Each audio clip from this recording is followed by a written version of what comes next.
예. 여러분 잘 지내셨죠? 네, 날씨도 많이 쌀쌀해졌고 그런데 여러분 제가 좀 아쉬운 얘기를 하나 드리자면 제가 오늘 마지막 설교를 합니다. 네. 보통 이러면 반응이 좀 이런 거 나와야 되는데 제가 마지막 설교를 합니다. 예. 근데 한글은 또 한국말은 끝까지 들어야 되잖아요. 그래서 제가 오늘 강도사 고별 설교를 하고요. 네, 월요일 날 목사 안수를 받아요. 그래서 예. 예. 다음 주부터는 제가 영화부에서 전도사, 강도사, 목사를 다 하게 됐는데 다음 주에는 목사로서 여기서 서서 설교를 하도록 하겠습니다. 제가 더 열심히 하라는 하나님 뜻이라고 생각을 하고 더 열심히 여러분들 섬기고 또 연락도 하고 여러분을 열심히 쪼도록 하겠습니다. 오늘은 성도의 신앙 목표 예수를 아는 것이라는 제목으로 함께 말씀을 나누도록 하겠습니다. 지난 2주 동안 우리가 이제 베드로 전서를 살펴봤는데 이제 오늘은 베드로 후서를 좀 보겠습니다. 베드로 전서는 AD 64에서 이제 65년경에 작성된 편지로서 소아시아 교회에게 보내는 편지입니다. 우리가 잘 아는 것처럼 AD 64년에는 이제 로마의 대화재가 있었죠. 당시 로마의 황제였던 네로는 이 화재의 원인을 기독교인들에게 돌렸고 이 때문에 기독교인에게 대한 이 로마의 박해가 시작이 됐습니다. 베드로 후서는 이후 AD 66에서 67년경에 이제 베드로가 순교를 앞두고 쓴 편지인데 베드로가 순교를 앞뒀다는 말은 이 시기에 이 로마의 박해가 거의 최고조에 달했다는 것을 의미합니다. 초대교회 성도들은 이처럼 교회 밖으로부터 큰 어려움이 닥쳐왔는데 여러분 왜 보면은 안 좋은 일이 연달아서 일어난다는 뭐 그런 말 있지 않습니까? 교회는 이 무렵에 내부적으로도 큰 어려움이 있었는데 그게 뭐냐면 교회 안에 거짓 교사가 들어와서는 이 말도 안 되는 이단 사설을 전파하고 다녔다는 겁니다. 베드로는 이에 베드로 후서 2장에서 이 과거 구약 시대에 이 거짓 선지자들이 있던 것처럼 지금 이 시대에도 교회 안에 거짓 교사가 있다면서 이들은 자신의 금전적인 유익을 위해서 각종 이단 사설을 가르치며 성도를 결국에는 파멸의 길로 이끈다라고 말을 했습니다. 베드로는 많은 성도들이 이들의 잘못된 가르침을 따라서 방탕한 삶을 살게 되었고 이에 기독교 진리 자체가 세상 사람들로부터 비방을 받게 됐다라고 설명을 했습니다. 베드로는 이런 이단 사설들로 말미암아서 이 혼란스러운 교회를 향해서 오늘 편지를 쓰게 됐는데 이제 이 배경 하에서 오늘 본문을 좀 살펴보겠습니다. 먼저 제가 베드로 후서 1장 1절과 2절을 읽겠습니다.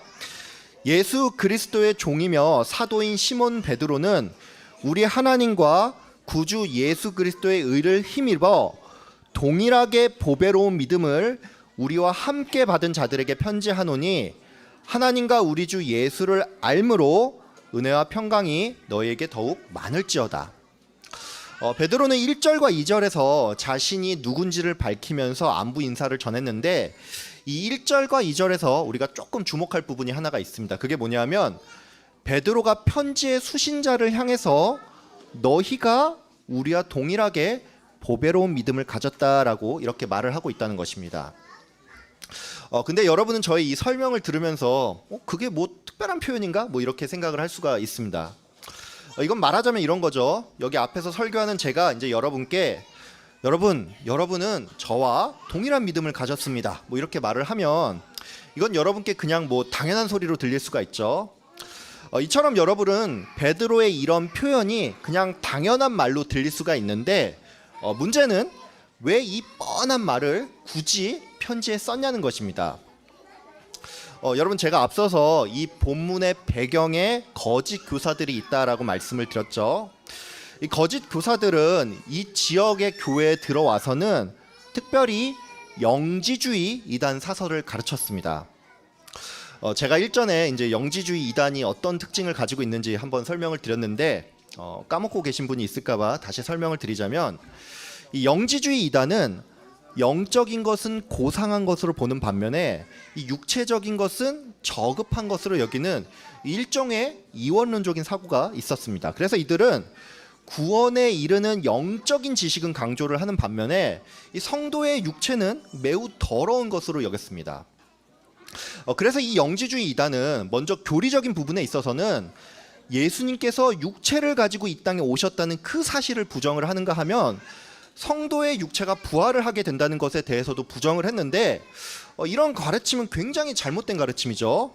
문제는 이것뿐만이 아니라 이들은 성도의 삶에 있어서도 잘못된 가르침을 전했는데 그게 어떤 거냐면 하나는 아주 극단적으로 금욕적인 삶을 살라고 이렇게 사람들을 가르치는가 하면 반면에 어떤 부류는 우리가 어떻게 살아도 그만이니까 그냥 너 하고 싶은 거 다 하면서 살아 뭐 이렇게 사람들에게 방종을 권했다는 것입니다. 여러분은 방금 제 말을 들으면서 왜 영지주의 이단이 이렇게 상반된 모습을 보이는지 이게 조금 의아할 수가 있습니다. 근데 여러분 이건 여러분 조금만 생각을 해보면 알 수가 있습니다. 육체를 부정적으로 보는 사람은 크게 두 가지 자세를 취할 수가 있습니다. 하나는 육체가 저급하니까 이 육체를 혹독하게 수련을 해야 한다는 것이죠. 그래서 이런 방식을 택한 사람들은 금욕주의적인 삶으로 그 삶의 양상이 나타난다는 것입니다. 반면에 어떤 사람은 어차피 중요한 것은 영적인 지식이고 뭐 이미 버린 몸 뭘 해도 더러운 게 육체고 육체의 부활은 애초에 없으니까 그러니까 우리가 어떻게 살아도 그만이라고 이렇게 사람들을 가르쳤다는 것입니다. 교회에 들어온 거짓 교사들은 영지주의 이단 사설을 가르쳤는데 특별히 이들은 이제 앞서 설명드린 유형 중에 후자, 즉 방종을 권하는 사람들이 많았습니다. 그래서 이런 이유로 베드로는 너희가 알고 있는 그 믿음과 내가 알고 있는 믿음은 신앙과 삶이 결코 분리된 게 아니라는 것을 가르치기 위해서 우리가 서로 동일한 믿음을 가졌다라는 그 말을 했다는 것입니다. 쉽게 말해서 베드로는 그냥 뻔한 소리를 한 게 아니라 다분히 의도를 가지고 이 말을 했다는 것입니다. 베드로는 이런 의도를 가지고 이후 3절과 4절을 통해서 성도가 하나님의 신성한 성품에 참여할 것을 권면을 했습니다. 베드로는 성도가 자신의 정욕에 따라서 사는 것이 아닌 신성한 성품에 참여하기를 바랬는데 베드로는 성도가 이것을 할 수 있는 그 근거로서 하나님께서 우리가 필요로 하는 생명을 주었을 뿐만이 아니라 또한 경건도 우리에게 주었다라고 밝혔습니다. 이제 이것은 신학적인 말로 하나님께서 우리를 구원을 하셨을 뿐만이 아니라 우리의 성화도 이끌어 간다는 말인데 그렇기 때문에 성도가 하나님의 성품에 참여를 하기 위해서는 내 무엇이 아닌 하나님께 전적으로 매달려야 한다는 것입니다. 여러분 성도는 뭐 내가 오늘부터 경건하게 살겠다 뭐 이렇게 마음을 먹고 이제 열심히 노력을 한다고 해서 그날부로 경건해지는 게 아닙니다. 여러분 근데 제 말 오해는 하지 마십시오. 신앙생활에 있어서 인간적인 노력이 분명히 필요하죠. 근데 제가 이렇게 말씀을 드리는 것은 우리가 이 신앙생활의 동력을 나의 무엇에 둔다면 이건 절대로 성공을 할 수가 없다는 것입니다. 여러분 사도 베드로는 하나님의 성품에 참여할 수 있는 그 힘을 하나님께서 주셨다라고 말을 했습니다. 그렇기 때문에 우리는 늘 하나님께 간구하며 특별히 내 안에 가득한 이 욕심에 이끌려 살지 않도록 나를 좀 불쌍히 여겨달라고 항상 구해야 한다는 것입니다. 여러분 육체의 정욕을 이길 힘은 보혈의 능력밖에 없습니다. 늘 주님을 의지하면서 그 능력을 항상 구하는 여러분 다 되길 바랍니다. 베드로는 성도가 하나님의 성품을 담기를 바랬고 이제 그 구체적인 방편으로서 믿음의 덕을, 덕의 지식을, 지식의 절제를, 절제의 인내를, 인내의 경건을, 경건의 형제우애를, 형제우애에 사랑을 더하라라고 5절과 7절을 통해서 권면을 했습니다. 제가 방금 전에 여러분께 이 5절부터 7절까지가 하나님의 성품에 참여를 하는 구체적인 방편이라고 말씀을 드렸죠. 근데 여러분은 이 믿음과 덕, 지식과 절제라는 말이 모두 추상 명사이다 보니까 이게 정확히 성도에게 뭘 하라고 하는 건지 좀 알 수 없을 수 있는데 그래서 제가 이 부분을 좀 하나씩 설명을 좀 드리겠습니다. 먼저 믿음의 덕을 쌓는다는 것부터 알아보겠습니다. 여러분 믿음은 뭐죠? 예. 믿음은 예수 그리스도를 통해서 하나님을 믿는 그 믿음입니다. 그래서 믿음 위에 덕을 쌓으라는 말은 그리스도 신앙을 바탕으로 해서 선행을 베푼다는 것입니다. 여러분 너무나 당연한 얘기인데 가장 처음은 믿음입니다. 여러분도 아시겠지만 뭐 세상 사람들이나 다른 종교인들도 어느 정도는 선행을 베풀면서 살아갑니다. 하지만 이것은 말 그대로 그냥 윤리적인 일일 뿐이고 하나님의 성품에 참여하는 것과는 무관하다는 것이죠. 그렇기 때문에 여러분, 우리는 내가 그리스도 신앙이 확고한지를 먼저 점검을 하고 이 바탕에서 선행을 베풀어야 한다는 것입니다. 그럼 여러분, 이 선행은 어떤 기준으로 베풀어야 할까요? 예. 세상도 그렇기는 하지만 성도인 우리들도 종종 착각을 하는데 우리는 내가 어떤 선한 동기를 가지고 뭔가를 행하면 이게 곧 선행이다라고 생각을 하는데 여러분, 이것은 맞지 않습니다. 베드로 사도는 덕에 지식을 더하라고 했는데 이게 무슨 말이냐면 우리가 선행을 행할 때 하나님의 말씀에 부합되는 것만이 진짜 선행이라는 것입니다. 여러분들 왜 보면은 그 기독교인들 중에서 나는 기독교인으로서 이 사회의 불평들과 차별을 해소하기 위해서 늘 노력한다, 뭐 이렇게 말하는 분들 계시죠. 근데 그 이렇게 말하는 사람들 중에 이제 어떤 사람은 그 사람이 하는 일을 보면은 결국에는 동성애를 옹호하는 그런 일을 합니다. 여러분도 아시겠지만 그 매년 뭐 5월이나 6월쯤에 그 서울시청 광장 앞에서 퀴어 축제가 열리죠. 근데 이제 거기에 보면은 기독교 단체들 또한 그 자리를 찾아가는데 좀 특이하게도 그 중에 어떤 단체는 축제를 반대하는 게 아닌 축제를 찬성하는 입장에서 그 축제를 참여를 합니다. 이 축제를 참여하는 사람들은 이제 보통 뭐 부스를 열어서 하나님은 동성애자 또한 사랑하십니다, 뭐 이런 슬로건을 내세우는데 여러분, 사실 이 말만 보면 별 문제가 없어 보이죠. 여러분, 우리가 동성애를 반대하는 것이지 사람 자체를 혐오하는 건 잘못이지 않습니까? 근데 여러분, 저도 그런 줄 알고 이 사람들이 무슨 말을 하는지 실제로 찾아봤는데 문제는 이 사람들 중에 상당수가 이 말도 안 되는 신학을 가지고 있다는 것입니다. 여러분, 혹시 퀴어 신학이라고 아십니까? 예. 뭐 아시는 분도 있겠지만 또 모르는 분이 많을 것 같아서 설명을 드리는데, 이 퀴어 신학은 성경이 동성애와 동성애자를 옹호하는 그 신학을 가지고 있다라고 주장을 합니다. 여러분, 성경에 보면은 예수님께서 자기의 제자들을 사랑하시되 끝까지 사랑하셨다, 이 말이 있죠. 그리고 구약에 보면은 다윗을 향한 요나단의 사랑이 여인의 사랑보다 깊다라는 그런 말이 있는데, 이 퀴어 신학을 하는 사람들은 이 구절을 동성애적인 의미로 받아들입니다. 그러니까 이걸 조금 적나라하게 말을 하면 예수님과 예수님의 제자들 그리고 다윗과 요나단이 동성애자라는 말인데 여러분, 이거는 정말로 좀 정신 나간 소리죠. 여러분, 이 사람들은 동성애자의 인권도 중요하면서 그들을 차별하지 말아야 한다라고 주장을 하는데 얼핏 보면 이 말이 맞는 것 같고, 또 이것을 주장하는 사람도 자기가 좋은 의도를 가지고 이 말을 한다라고 생각할지 모르겠는데 결국 어떤 일이 선한지 아닌지 결정을 하는 것은 바른 지식이고 그 지식은 바로 하나님의 말씀이라는 것입니다. 베드로는 이어서 이 지식에 또한 절제를 더하라고 했습니다. 여러분, 이 말은 하나님께서 우리에게 구원의 길과 또 성도의 바른 삶에 대해서 계시를 하셨지만 우리가 인간이기 때문에 모든 것을 알 수는 없으니까 절제하라는 것입니다. 여러분, 우리가 성경 지식에 있어서도 절제를 하지 않으면 성경이 말하지 않는 이상한 결론을 도출을 할 수가 있고 이게 심하면 소위 말해서 이 사이비 이단이 되는 것입니다. 베드로는 이 믿음과 선행 또 바른 지식과 절제를 바탕으로 성도가 인내하며 경건한 삶을 살기를 바랬고 최종적으로 형제 우애, 즉 이웃을 사랑하기를 권했습니다.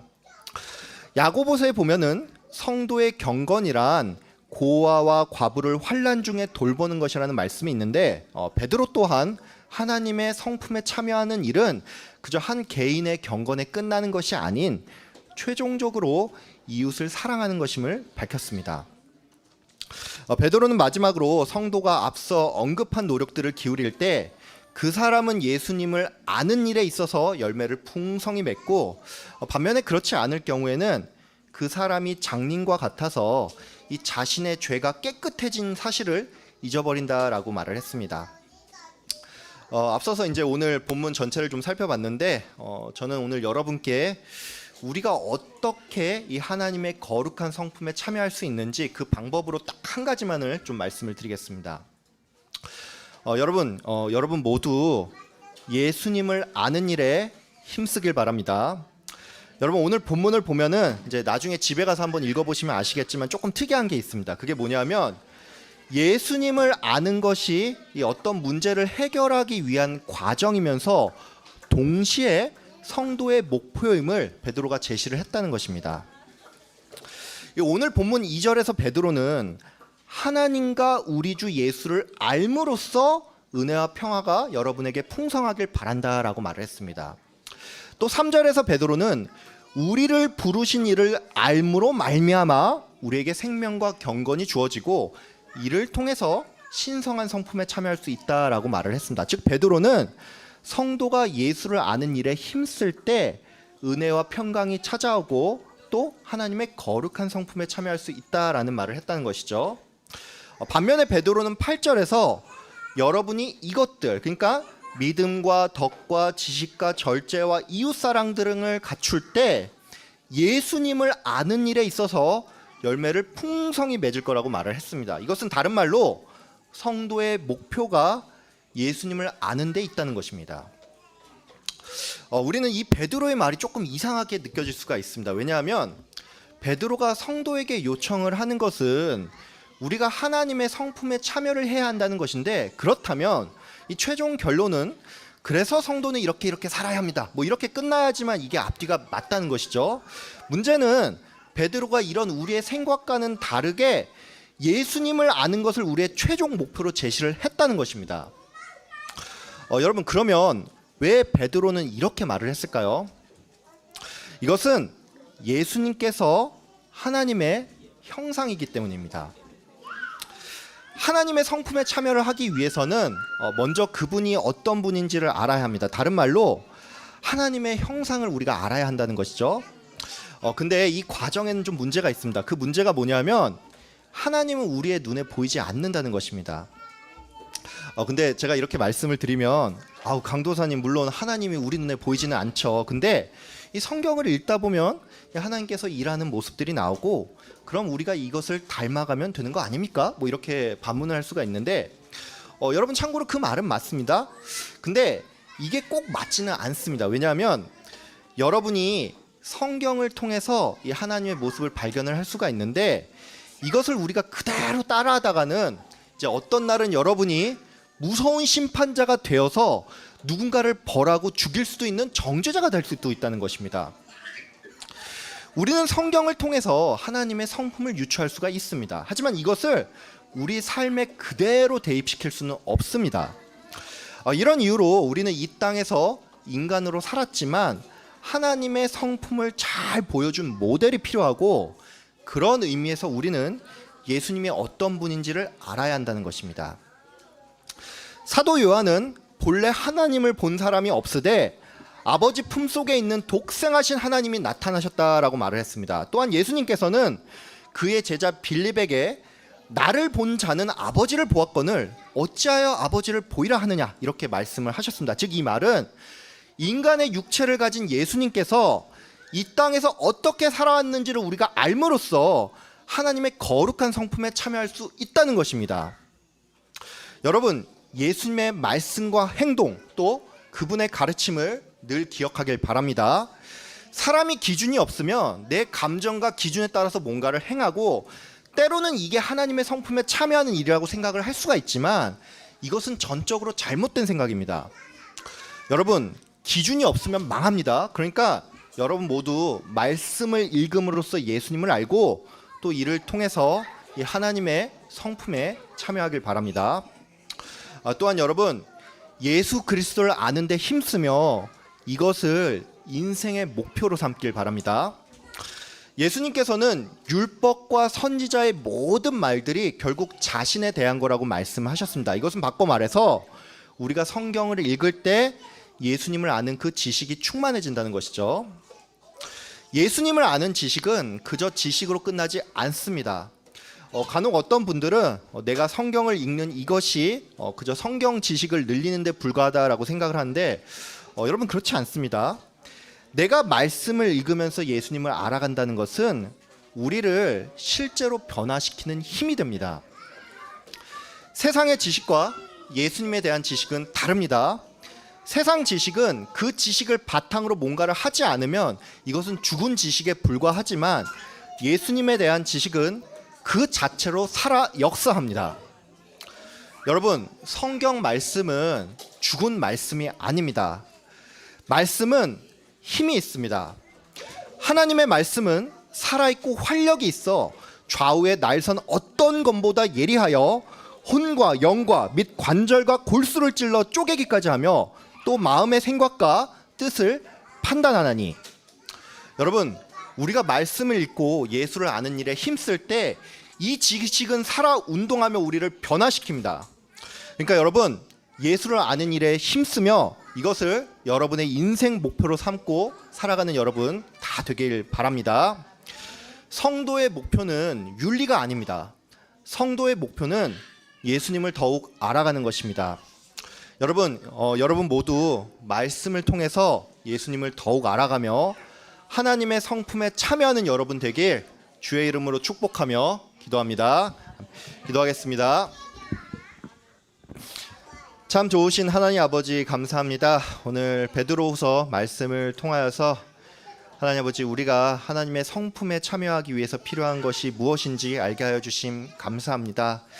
하나님, 우리가 하나님의 성품, 거룩한 성품에 참여하기 위해서 우리가 인간적으로 노력하는 것도 중요하고 또 어떤 계획을 가지고 다짐을 하는 것도 중요하지만 그 전에 앞서 하나님을 먼저 의지하고 무엇보다 예수 그리스도를 아는 일에 힘쓰는 우리가 될 수 있도록 좀 인도하여 주시옵소서. 예수 그리스도의 모습을 통하여서 그분의 모습을 닮아가고 또 예수 그리스도를 아는 일에 최선을 다할 때 이것이 우리의 인생 목표가 될 때 하나님의 성품에 참여할 것을 알고 우리가 이 일에 충성을 다하고 열심을 다하는 우리 모든 가정 될 수 있도록 주님 복을 내려 주시옵소서. 감사드리며 예수님의 이름으로 기도하였습니다. 아멘.